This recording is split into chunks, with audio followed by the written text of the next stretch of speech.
ఇక్కడ లెటర్ అనాలజీకి సంబంధించిన క్వశ్చన్ ఉంది. దాన్ని సింపుల్గా ఎలా చేయాలో చూడండి. Hunter which representing as hunter S6MG22 ఐగా రిప్రజెంట్ చేశాను. Okay, so H and S అనేటువంటివి ఆపోజిట్ లెటర్స్ కదా, బట్ యూ అనేటువంటి సిక్స్త్ లెటర్ కాదు.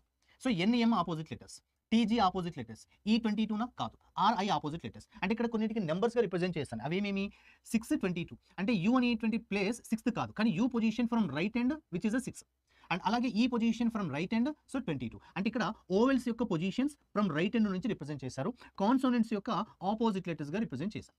అంతే. ఇక్కడ మనకు కావాల్సింది డిజైన్ కాబట్టి సో DESIGN. ఇక్కడ ఈ పొజిషన్ నెంబర్గా రిప్రజెంట్ చేయాలి. ఓవెల్ ఫ్రమ్ రైట్ హ్యాండ్ ఎంత అవుతుంది? 22 అవుతుంది.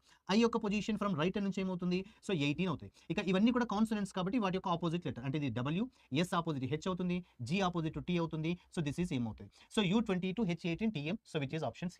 సో ఇలాంటి క్వశ్చన్స్ చేయాలి అంటే ఖచ్చితంగా మీకు ఆల్ఫాబెట్స్ యొక్క పొజిషన్స్ అండ్ ఆపోజిట్ లెటర్స్ పర్ఫెక్ట్గా తెలిసి ఉండాలి. సో అవి బాగా ప్రాక్టీస్ చేసుకోండి. సో మరిన్ని ఇలాంటి షార్ట్ వీడియోస్కి subscribe ADA 24/7 Telugu YouTube channel. Thank you.